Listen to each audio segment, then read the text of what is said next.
What if the biggest obstacle to your leadership isn't your strategy, but the conversations you're having every single day? Welcome to the Glovisor Podcast, where we explore personal growth, communication, and personal development through real conversations with people that make an impact. Our guest has spent more than 4 decades helping leaders, organizations, and families unlock power of communication. As an executive coach, trainer, and leadership expert, he specializes in building trust, strengthening relationships, and using conversational strategies to help people become more effective leaders. Glovisor welcomes Keith Greer. Joe, good morning. How are you? Great, thanks. How are you? Good. Thanks for inviting me in. Well, you're welcome. I'm looking forward to the conversation. Good, me too. So Keith, please share with us a little bit more what you do. So I walk, Joe, in the executive coaching space, and I work with some clients in the corporate world, not-for-profit, and when I share a little bit more about my background and history, this will make sense. I've developed a bit of a niche in working with family-owned businesses, which is a fascinating, absolutely fascinating, complex conversation to be in, of that intersection between good business practices and our family stuff. And just have a group of clients that I enjoy. I have fun. I'm blessed. I'm one of those guys, Joe, who most days work doesn't even feel like work. Kind of a natural extension of who I am. When you do what you love, you don't work a day in your life. There it is. That's it. I get to live that. I'm very lucky. What inspired you to pursue this path? As you said in my intro, I've been doing helping work, I like to say. I've been in the helping world for over 40 years. So it started in the more traditional clinical world. I was a clinical social worker. Family therapist was really the first kind of modality that I fell in love with. And there's connections between that and my move into coaching, because family therapy was a place where I got one of my first messages in the helping world that I don't need to be an expert on anybody. In fact, don't be. I don't know anything about what's best for the family in front of me. I need to be an expert on how to facilitate family therapy. The family's the expert on themselves. And that was a very different message at that time in my career than where my career started, where I did get a bit of a message in the helping world about kind of being responsible for fixing people and making sure things go well. And I remember even early on, like this is in my early 20s, feeling that was not right. It just felt kind of funky, like who am I to know what's best for any other human being? So did the family therapy thing for the first half of that 40 plus years. Loved it. And then I started reading about coaching, and it was like the next step in this journey of finding a way of playing a significant role in the lives of folks. But I don't have the answer. I don't need to have the answer. In fact, to this day, Joe, I often joke with my clients that on most days I can barely keep my you-know-what together as a human being. Never mind thinking that I have some magic answer. And it's also a challenging part of doing this work, because many people don't understand, when they come to coaching, they don't understand what coaching is. And they do think they are going to sit with someone who's going to tell them what to do. And I adore the fact that I don't. And I adore the fact that I don't, one, because it's much easier for me than thinking I know what's best for people. And much more importantly, it allows me to be in a conversation with folks where they discover their strengths and their capacities. And they discover that even at moments when they don't think they have their answers, they do. They just don't know that they have them. And so I get to do that conversation in helping them shine a light on that and discover where they want to move with their personal or professional lives. It's pretty cool conversation to be in. Now, what's the difference between being a therapist and a coach? Awesome question. So I'm going to give, this is a bit of a simplistic answer, but I think your audience will get it. It's always made sense to me. So one difference is, I call it the temporal quality, like where in time and space does the conversation take place? Now, this is a very general way of describing therapy, because therapy can be lots of different things these days. But in general, or like when I entered the therapy world, therapy took place starting in the past and moving to the present. Past losses, hurts, trauma, hopefully helping a person get to a better level of functioning as they would define that today, past to present. Coaching starts today and moves to the future. So in the purest form of coaching, you'll sometimes hear coaches say, I don't go into the past. Now, I would tell you that is not necessarily true for me, but there's a big but. Going into the past with my clients is looking for strength and capacity, then bringing it to the present. So we're not spending a whole lot of time in the past. We're not digging in. I trust everybody has a past. I trust everybody has positives and negatives in their past. This is a conversation that starts today. Where are you today, client? What's your vision for where you would like to be? And now we're going to move to the future. So past to present therapy, present to future coaching. The other difference is, in some traditional ways, is that there can be components of therapy that is more process oriented. So we are spending time talking about feelings, processing through feelings. Because for many people who find themselves in therapy, that is an incredibly worthwhile conversation. So let me just be really clear here. I'm not saying one conversation is better than the other. It's what conversation is a person looking for. So a little bit more process. Coaching, bit more action oriented. We're not spending time processing through thoughts and feelings, with, again, a little bit of a caveat to help people increase levels of awareness of maybe assumptions that hold them back, things like that. But it is action oriented. Where are you today? So in my world of doing leadership work with folks, it's where are you today in your practice of leadership? How would you define that and describe that? Where would you like to be? What's the vision for the future? And let's start plotting a course for you to make action-oriented choices that get you there. Who is your ideal client? You mentioned a family business, but is there, by size of employees, how much money they earn on a yearly basis? Can you explain to us a little bit more about that? If you would ask me that question at different times in my career, obviously I'd probably have some different answers. I'm at this really great place in my career and just this place in my life. This might sound trite. I hope it doesn't. I'm looking for people who are fun. I want to have fun in the work. Fun. So here's how I might define fun. Fun is I want to be in front of someone who's courageous. I want to be in front of somebody who is really curious about themselves. And curious both about their strengths, the things that move them forward, as well as a level of curiosity of, maybe what are some things that are holding me back that have made it difficult for me to move in the direction I want to move in. I'm looking for people who are, and it takes such courage, who are invested in personal development, personal awareness. In today's world, in my work today, Joe, I'm clear. I put myself out there as an executive coach with a bit of a niche in leadership development. I would be lying if I said in my work, I don't hear my family therapy voice sometimes. Because here's a bias I bring to my work. I bring specifically to leadership work, which goes back to, I want to be in front of people who are courageously self-aware. To me, at the end of the day, leadership is nothing more than a relationship. It's a relationship you exist in with your team. The rules that govern relationships in our personal lives are wholly relevant to the rules that govern the relationships between a leader and the people they lead.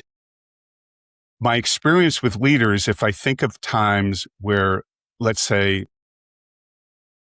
a few weeks ago, I was in a conversation with a client of mine who's in a leadership role, and he was feeling incredibly stuck. Those were his words. He needed to have a very difficult conversation with somebody on his team, and he was hemming and hawing and dragging his feet, and he was worried about it and worried about how he would sound and if it's going to upset the person, and will I say the right things, and to the point where he wasn't having the conversation other than in his own head, but was not having it with the person on his team. So a stuck point like that, what is that for leaders? I would make the argument a stuck point like that is not that they haven't read the most updated book on leadership. That's our stuff. Like that's old stuff. That's assumptions we have about conversations, assumptions we have about who we are supposed to be. That's fears about being in a conversation that's very emotional or conflict comes into the room. Or what if this person gets upset?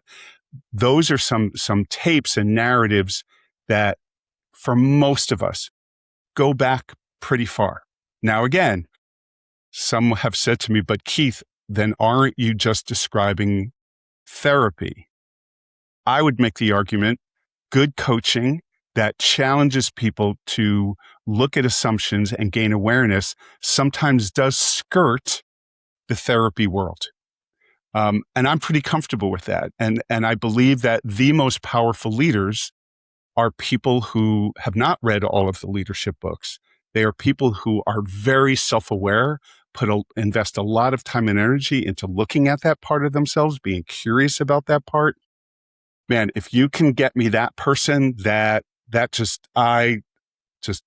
adore that work. That's the best. If one of our listeners wanted to work with you, what would that journey look like? It would start with an initial conversation, and what I say to folks in preparation for coming to that conversation is you need to come to that conversation having made no commitment to anything beyond that conversation, because quite honestly, that's how I'm coming to the conversation. As much as the client has a need and an obligation to determine maybe in this conversation, do I seem to be the kind of person they would want to work with? I'm involved in a similar internal conversation, Joe, for myself. Am I sitting across from somebody who is, to me, is sounding and looking coachable, who's ready to do some work? Am I across from somebody who understands, back to your question a little while ago, the difference between coaching and therapy? And are we clear, that person and myself, that they're looking for coaching, not therapy? And again, not that either conversation is better than the other. There's different. And I've had my experience of folks who come, we have this first conversation and we reach the conclusion at the end of it, they're looking a little bit more for therapy, right? Then I'm not the guy. That's it. So we're going to take a look at that, explore that. Again, I emphasize that piece of you are making no commitment beyond this. It's got to feel right for you. We'll look at where you're at. We'll look at where you would like to go, what your vision is. I try in that first conversation to give them a taste of what coaching with me would be. So asking lots of really good questions, listening, trying to identify strength and capacity, which seems to be challenging for a lot of us human beings, to give ourselves permission to say out loud, here's what's really cool about me. That's a big part of my coaching.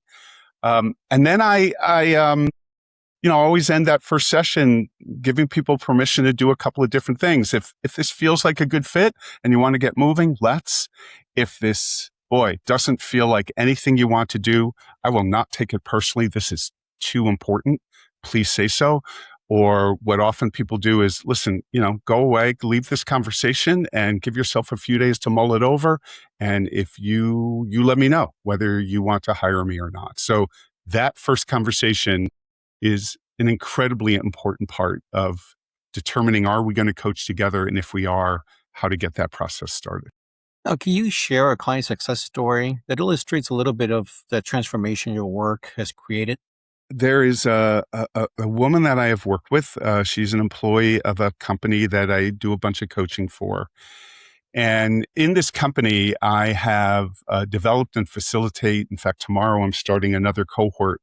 It's a 15-hour, 5-session leadership development program based on some of the models that I work with, like conversational intelligence and motivational interviewing, psychological safety, things like that. So she is kind of on a second level of leadership within this company. It's a kind of a techie company, and she now oversees 3 other people who oversee each person oversees a team of 10. So she has some level of responsibility for about 30 plus folk. And one of the things we focus on in this training is how to conduct a productive team meeting.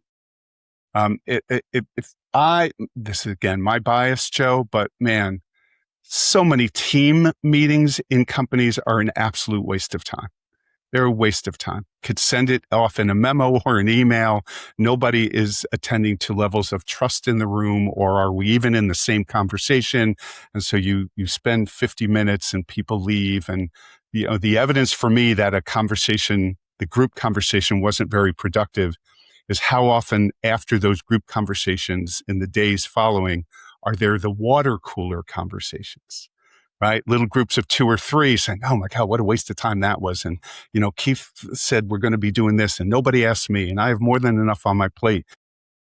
Those water cooler conversations happen for a reason. And it's so indicative of the big meeting, some things not taking place that should have. So we talk a lot in this training about how to create trust on a team, how to see everybody through a lens of strength, how to facilitate a meeting where everybody's on the same page. They know why they're there.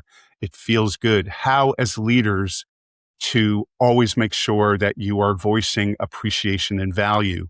Because if you Google the top 3 to 5 reasons why people leave companies, it's always whatever the language is, did not feel appreciated and valued, is in that top 3 to 5 all the time.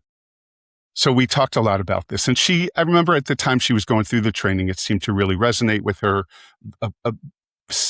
Again, back to my description of my favorite clients, very self-aware, very courageous, willing to look at herself. So anyway, we complete this. This was, I don't know, maybe a year ago.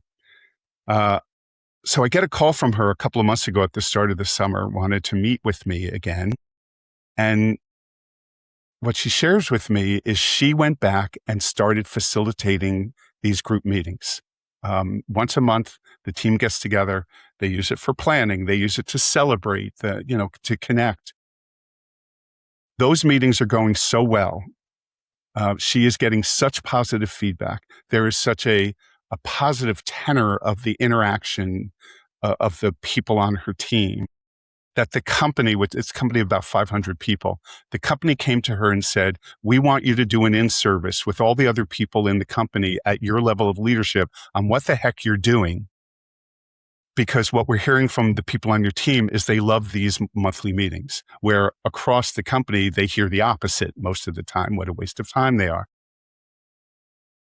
I love that. And it doesn't say anything about me. I simply deliver some of the information, but it's just so cool to experience someone who something about what we talked about resonated. I'm going to go back. I'm going to be courageous. I'm going to try some things. I'm going to experiment, see what works. I'm going to make myself vulnerable as a leader, right? Up in front of my team. And it has proven effective and positive, and her little corner of the company are being incredibly effective. They're being unbelievably productive, and they're enjoying each other. That's pretty cool.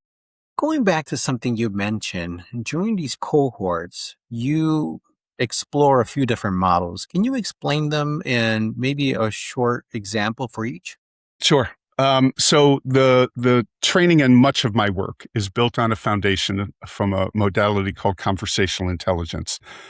Conversational intelligence was created by a brilliant woman by the name of Judith Glaser, who again walked in the executive coaching world pretty internationally. She's well known. I had the privilege about 11-ish or 12 years ago to train with her for a year. Sadly, very shortly after that, she passed away. And what conversational intelligence, or CIQ, looks at is it looks at the neurochemical underpinnings of how very specific conversational strategies or patterns, when used between two individuals, cause each individual's brain to say either I trust you or I perceive you as threat, and I go into some level of fight flight. And some of the really cool aspects of CIQ is what it empowers coaches to do is I can sit with clients and deconstruct with them their very specific conversational patterns, the words they use, the tone of their voice, the correlation or lack of correlation between body language and their verbal, whatever they're saying, the content of what they have to say. And we can identify where when you say this in this way, under this circumstance with this person, there's a greater chance it's going to land in their ears and their brain is going to perceive you as threat. Or it's going to land in their ears and they're going to say, oh, wow, I like what this person is saying. I feel their authenticity. I feel their honesty. I feel their respect of me. So it very, very, very much shines a light on trust creation, which is the foundation of every relationship we exist in. Do I or do I not trust you? And by the way, two people come together who've never met before and start interacting. 0.07 seconds is how quickly brains are determining friend or foe. And the last part of that, I'd say, Joe, is that when we perceive somebody, and this is so important in leadership and in the workplace, if I am interacting with somebody who I perceive as threat, I'm in a different part of my brain than I need to be in to do really good thinking, because I'm stuck in the feeling part of my brain. Because fight, flight, what's its purpose? Its purpose is to keep the human person safe.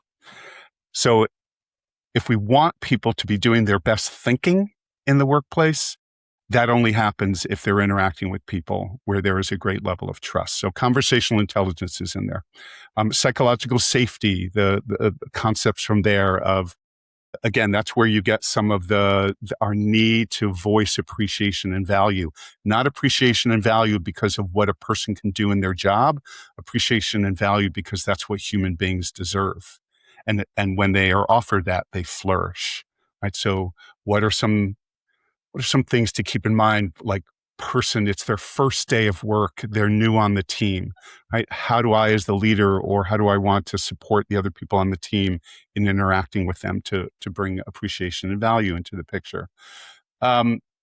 Positive psychology, the whole world of positive psychology, which just focuses on strengths. There's not any evidence in the world that people grow when leaders are constantly pointing out what they don't do well. There's great evidence that people grow and want to be with you when you are the person who helps them see the strengths in them. Because again, for many human beings, that seems to be really hard to do. I build some pieces of motivational interviewing in there. Motivational interviewing is another modality that it comes out of more of the clinical world, and specifically from the world of addiction, where it's a way of interacting with people that helps people find what they are most motivated to do. A false narrative in the leadership world is that leaders are supposed to motivate their team. There is no evidence in the research that I see, Joe, that it is possible to motivate another human being. Motivation is an internal experience. I can influence somebody.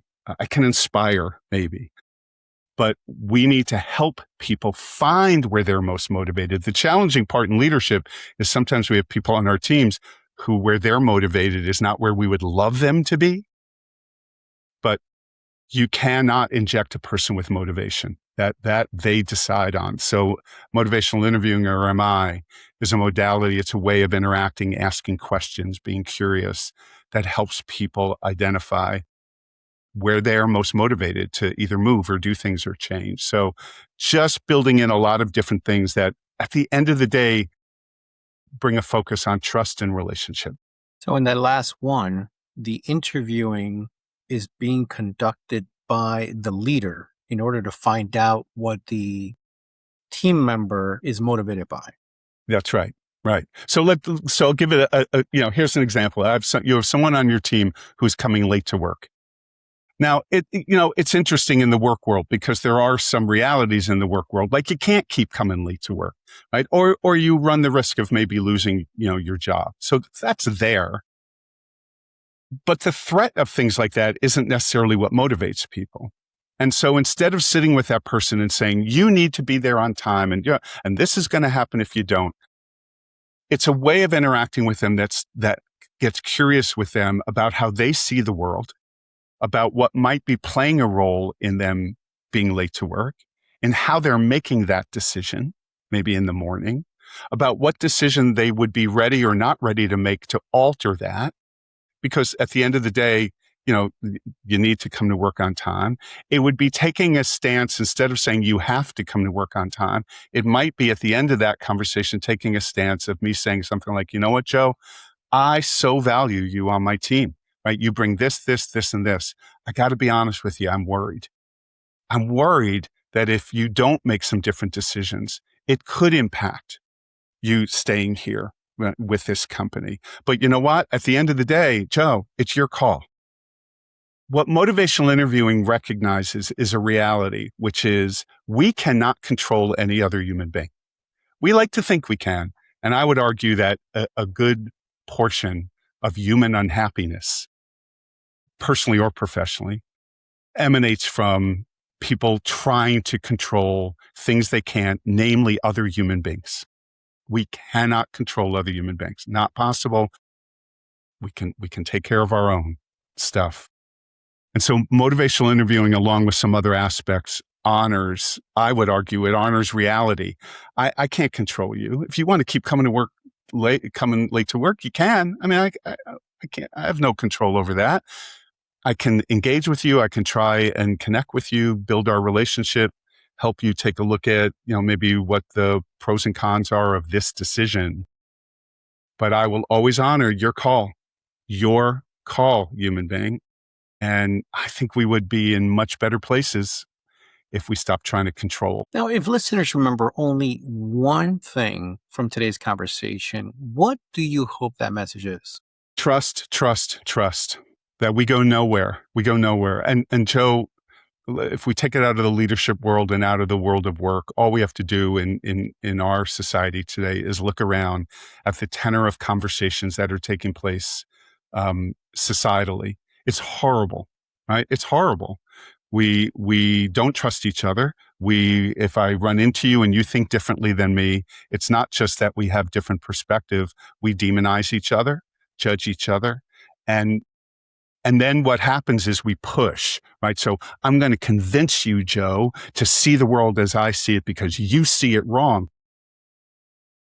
Tell me when that strategy ever works. Right? I've never seen that strategy be used. And the person who's being pushed on says, oh my God, Keith, thank you. I hadn't thought about it that way.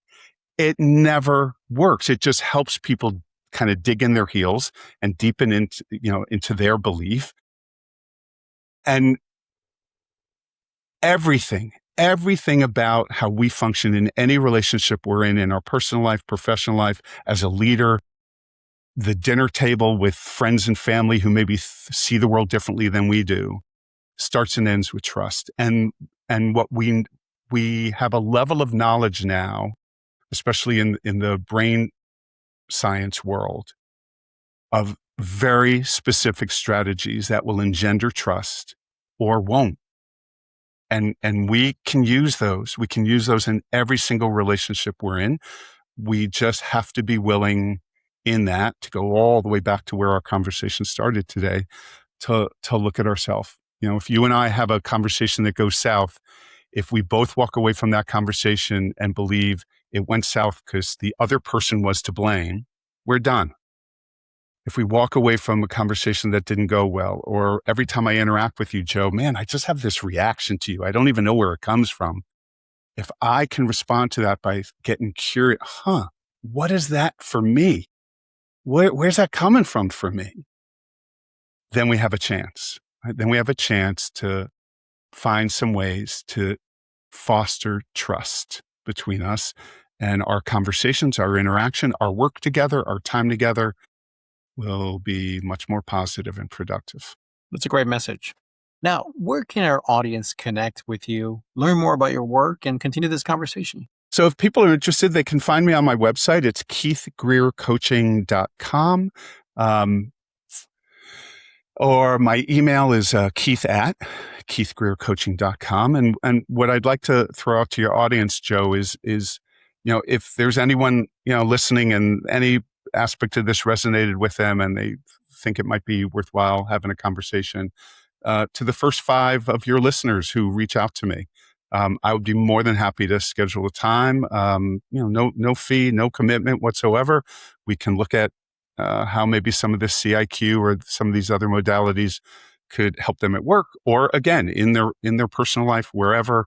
I'd love being in this conversation. I'd be more than happy to spend that time with some of your folks.